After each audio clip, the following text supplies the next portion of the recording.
Hello दोस्तों, जय हिंद। स्वागत है आप सभी का आपके अपने यूट्यूब चैनल सुहेल एकेडमी पर।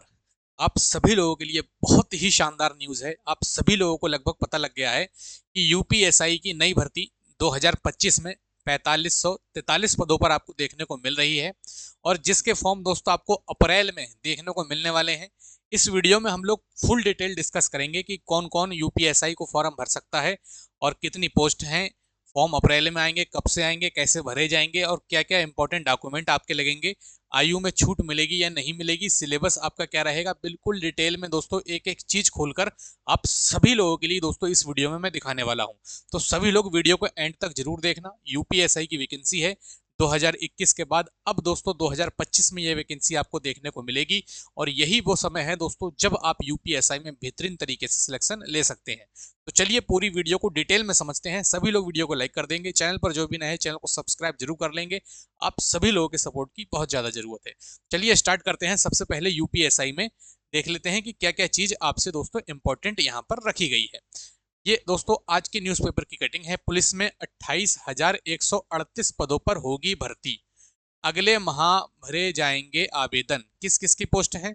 सब इंस्पेक्टर की है 4,543, कांस्टेबल की 19,220 पद हैं, 2,833 पद जेल वार्डर के हैं, 1153 पद कंप्यूटर ऑपरेटर ग्रेड ए के हैं, 44 रेडियो सहायक परिचालक के, 345 एसआई लेखा एवं गोपनीय के पद आपके रखे गए हैं और खिलाड़ी कोटे से भी आपकी भर्ती देखने के लिए आपको मिलने वाली है। तो ये दोस्तों पूरा नोटिफिकेशन है, पूरा नोटिस है जो आपका दोस्तों आज अखबार में भी आया है और ऑफिशियली यूपी पुलिस की जो आपका ट्विटर हैंडल है वहां से भी आपका ऑफिशियली रिलीज कर दिया गया है ट्विटर से, ठीक है, एक्स से, हम कह सकते हैं एक्स से ट्विटर हैंडल पर, ठीक है। ऑफिशियली ये नोटिस आपका रिलीज कर दिया गया है। तो आपकी इसमें यूपीएसआई की वैकेंसी भी है, आपकी इसमें कांस्टेबल की वैकेंसी भी है, ठीक है। आपकी जेल वार्डर की वैकेंसी भी आपको देखने को मिलेंगी, जेल वार्डर की, पीएसी की भी वैकेंसी आपको देखने को मिलेंगी। तो ओवरऑल सारे पदों पर आपको ये वैकेंसी देखने को मिलेगी जो आपकी पुलिस में रहने वाली हैं। तो एक एक कर कर वन बाय वन सब चीजें आज हम डिटेल में बात करेंगे, सिर्फ और सिर्फ अपनी यूपीएसआई के बारे में, ठीक है। तो यूपीएसआई के बारे में कुछ इंपॉर्टेंट चीजें हैं जो आज आपको मैं बता देता हूं। तो उन चीजों को हम लोग डिस्कस करते हैं। तो महत्वपूर्ण प्रश्न है जो आपके ही हैं, ये हम लोग डिस्कस कर लेते हैं कि सबसे पहले है फॉर्म कब तक आएगा। तो फॉर्म आपका 101% या तो अप्रैल में दोस्तों इन्होंने कहा है, तो अप्रैल के लास्ट में इन्होंने कहा है कि अप्रैल के लास्ट में ये फॉर्म आएगा। मैं अप्रैल भी नहीं मानता हूँ, मैं मई मान लेता हूँ, लेकिन फॉर्म तो आपका आएगा ही। तो अप्रैल और मई के बीच में दोस्तों आपका ये फॉर्म 100% देखने को मिलेगा यूपीएसआई का। सबसे पहली बात तो आपको यही याद रखनी है। परीक्षा आपकी ऑफलाइन होगी या फिर ऑनलाइन, तो ये परीक्षा पूरी तरीके से आपकी जो है ऑफलाइन होगी, ठीक है। ये हर जगह, हर न्यूज़पेपर में और हर ट्विटर पर जो अभी इन्होंने ट्वीट किया है, 3-4 ट्वीट किए हैं कल, उसमें सब में कह दिया है कि यूपी पुलिस में जो भी परीक्षाएं होंगी वो सारी की सारी आपकी पेन और पेपर वाली ऑफलाइन परीक्षाएं आपकी कंडक्ट करवाई जाएंगी। क्योंकि इन्होंने जो ऑनलाइन परीक्षा करवाई, जैसे यूपीएसआई पहले 9,500 वाली भर्ती जो कराई, उसमें भी इनके ऊपर धांधली का आरोप लगा और उसके बाद जो अभी रेडियो ऑपरेटर में वैकेंसी हुई उसके ऊपर भी इनके ऊपर जो है धांधली का आरोप लगा। तो इसलिए ये परीक्षा अब पूरी तरीके से आपकी ऑफलाइन मोड पर करवाई जाएंगी, ठीक है। एग्जाम कब तक हो सकता है? देखिए, अगर आपका अप्रैल में फॉर्म आ गया, ठीक है, अगर आपका अप्रैल में फॉर्म आ गया तो एक महीना मई, जून, जुलाई, अगस्त, ठीक है, 1, 2, 3, 4, कम से कम दोस्तों आपको अगस्त तक तो समय मिलेगा ही। मिनिमम अगर मैं आपसे कहूं तो 4 मंथ तो आपको मिलेंगे ही, ठीक है। कम से कम 4 मंथ आपको मिलेंगे इस एग्जाम के लिए। तो अगर हम लोग देखते हैं 4 मंथ हमें बहुत लगते हैं, लेकिन आप लोग ऐसा समझिएगा कि ये 4 मंथ नहीं है, ये आपके पास है 120 दिन। इन 120 दिन में आपको यूपीएसआई की तैयारी करनी है और यूपीएसआई का लेवल अपने आप में बहुत शानदार दोस्तों लेवल होता है, जिसके लिए आपको लगभग 5 से 6 महीने की तैयारी लगती है। अगर कोई भी बच्चा बिगिनर है जिसको बिल्कुल भी नहीं पता है, अगर वो तैयारी स्टार्ट करेगा तो उसको इतना समय लगेगा, लगभग 5 से 6 महीने। तो आपको तैयारी कैसे करनी है वो आपको मैं समझा रहा हूँ।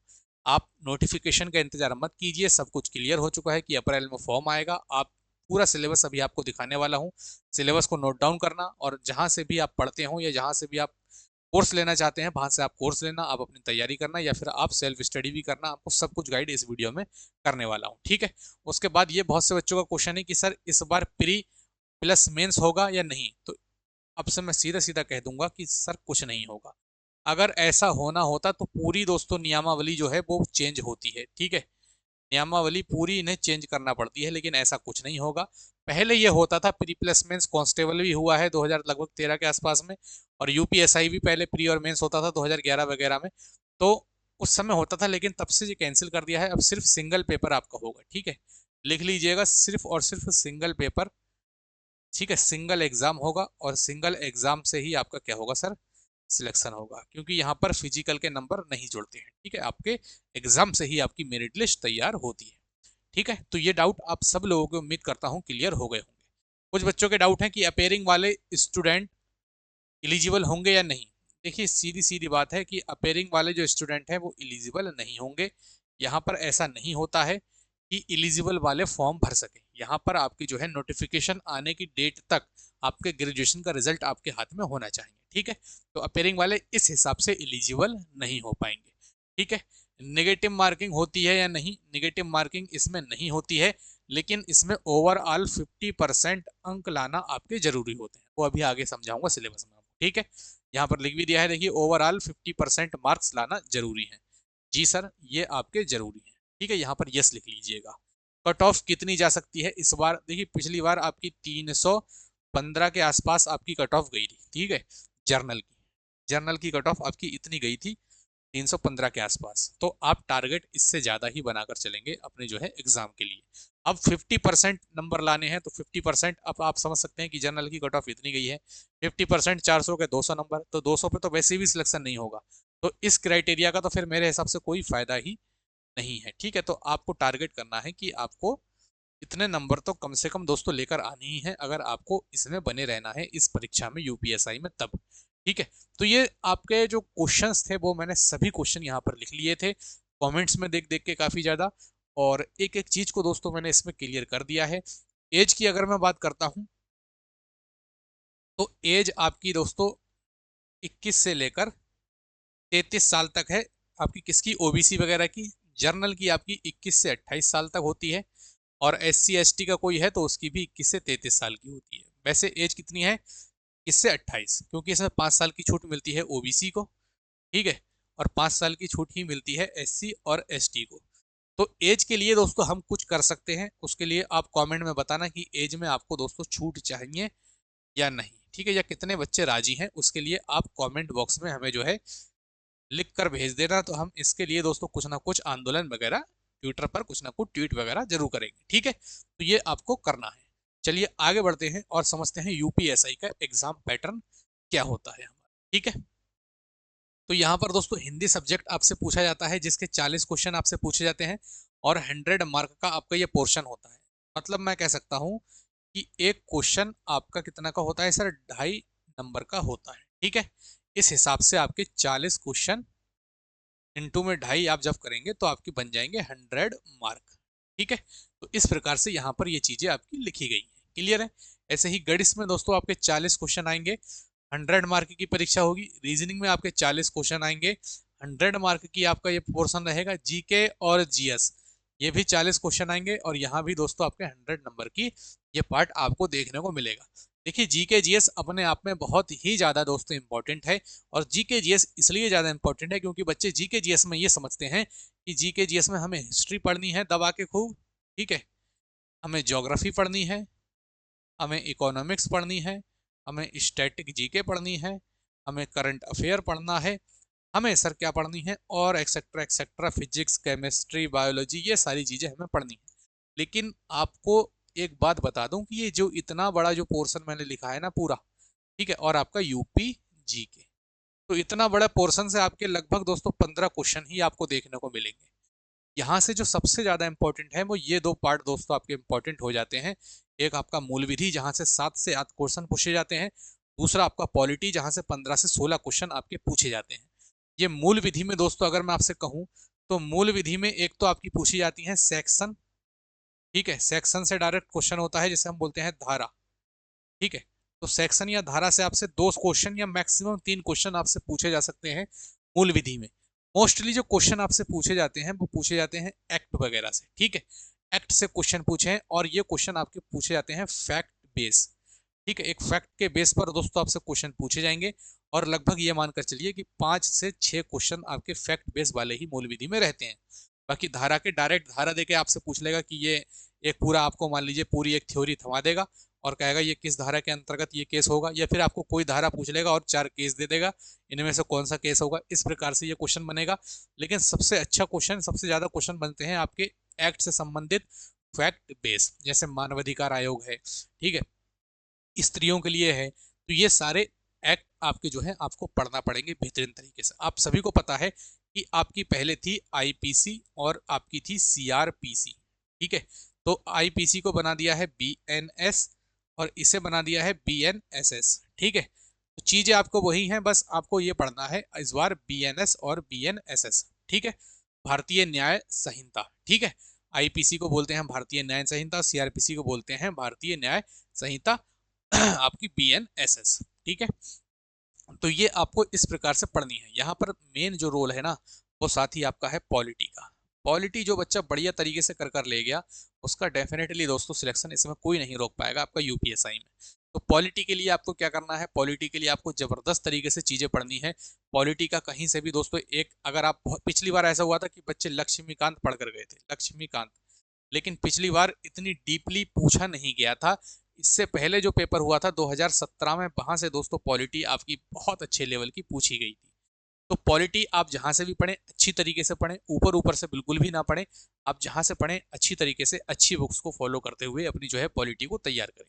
अच्छे टीचर्स को पकड़ लें, या आप खान सर से पढ़ लें पॉलिटी, या फिर आप किसी भी अच्छे टीचर जो आपको लगता हो कि हाँ इससे पॉलिटी पढ़नी चाहिए, उससे आप पॉलिटी पढ़ सकते हैं, ठीक है।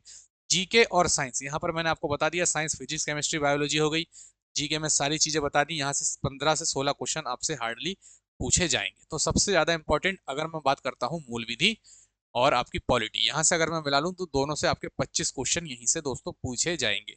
तो आपके लिए जो इंपॉर्टेंट है वो मूल विधि और पॉलिटी है। ऊपर ऊपर से बिल्कुल पढ़ने की कोशिश मत करना, सब आपको मोस्टली चीजें पढ़ना पड़ेंगी, अच्छे क्वेश्चन लगाने पड़ेंगे, प्रीवियस ईयर क्वेश्चन लगाने पड़ेंगे, तब जाकर दोस्तों आपका यूपीएसआई का ये एग्जाम बेहतरीन तरीके से क्लियर हो पाएगा, ठीक है।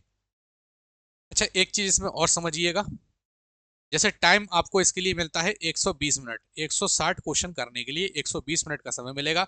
नेगेटिव मार्किंग नहीं होती है, ओवरऑल 50% अंक लाने जरूरी है। 160 क्वेश्चन आपसे टोटल पूछे जाएंगे, 400 नंबर की आपकी ये परीक्षा होगी। और आपको मैंने बता ही दिया कि एक क्वेश्चन आपका 2.5 नंबर का होगा। इस प्रकार से 100 मार्क का एक सेक्शन बनेगा, 400 नंबर की परीक्षा होगी। पिछली बार कट ऑफ भी मैंने आपको बताई कितनी भाई, 400 में से लगभग 315 या 16 के आसपास आपकी जो है जर्नल की कट ऑफ गई थी। तो इससे ऊपर ही दोस्तों आप लोग सोच समझकर तैयारी करना। अगर अप्रॉक्स देखूं मैं आपका दोस्तों तो 320 या 325 के आसपास समझकर आप तैयारी करें। अभी अच्छा खासा समय है, 5 से 6 महीने में बहुत शानदार तरीके से दोस्तों आपकी तैयारी हो सकती है यूपीएसआई की, ठीक है। इतनी बात सभी लोगों की क्लियर हो गई होगी। अब मैं बात कर लेता हूँ दोस्तों सारी चीजें जो मैंने आपके साथ डिस्कस करी हैं।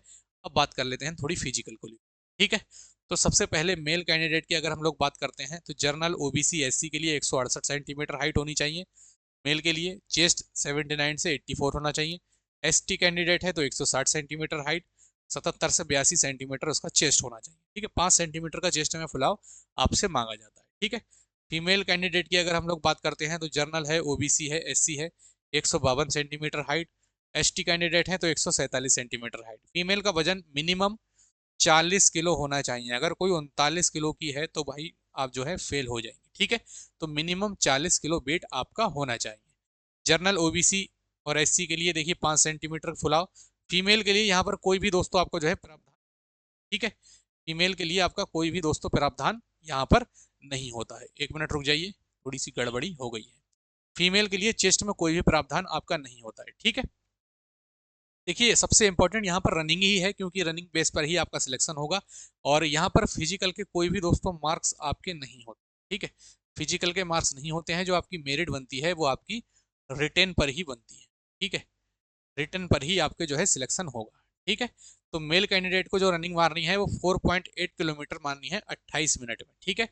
फीमेल को अगर रनिंग मारनी है 2.4 किलोमीटर रनिंग करनी है 16 मिनट में। ये इसका पूरा जो है फिजिकल आपका डेटा है। तो इसमें दोस्तों 3-4 चरण है। सबसे पहले आपका रिटन एग्जाम होगा, ठीक है, सबसे पहले आपका रिटन होगा, फिर आपका होगा फिजिकल स्टैंडर्ड टेस्ट नाप तोल जिसमें होगा, फिर होगा फिजिकल एफिशिएंसी भाग दौड़ होगी, उसके बाद आपका दोस्तों डीवी और मेडिकल हो जाएगा, ठीक है, डीवी और आपका मेडिकल। तो ये दोस्तों इसका पूरा जो है सिलेक्शन प्रोसेस है। इन चरणों से आपको होकर गुजरना पड़ेगा यूपीएसआई में। उसके बाद दोस्तों यूपीएसआई आप बन जाएंगे और आपके स्टार 2 लग जाएंगे, ठीक है। ये पूरा दोस्तों इसका क्या है, ओवरऑल कंक्लूजन है जो मैंने पूरी इस वीडियो में आपको बेहतरीन तरीके से समझाया है। एक वीडियो दोस्तों और लेकर आऊंगा जिसमें मैं आपके साथ बेस्ट बुक्स डिस्कस करूंगा, और उसके बाद एक वीडियो और लाएंगे जिसमें हम लोग देखेंगे सब्जेक्ट वाइज स्ट्रेटेजी, ठीक है, सब्जेक्ट वाइज, ठीक है, स्ट्रेटेजी समझेंगे हम लोग सब्जेक्ट वाइज। ये यहाँ पर आपके लिए इंपॉर्टेंट हो जाएगा, ठीक है। तो अगर आपको देखना है प्रीवियस ईयर क्वेश्चन उठाकर देखिए, प्रीवियस ईयर पेपर उठा के देखिए, आपको लेवल पता लगेगा, आपको ये पता लगेगा कि यूपीएसआई में किस प्रकार के प्रश्न आपसे पूछे जाते हैं।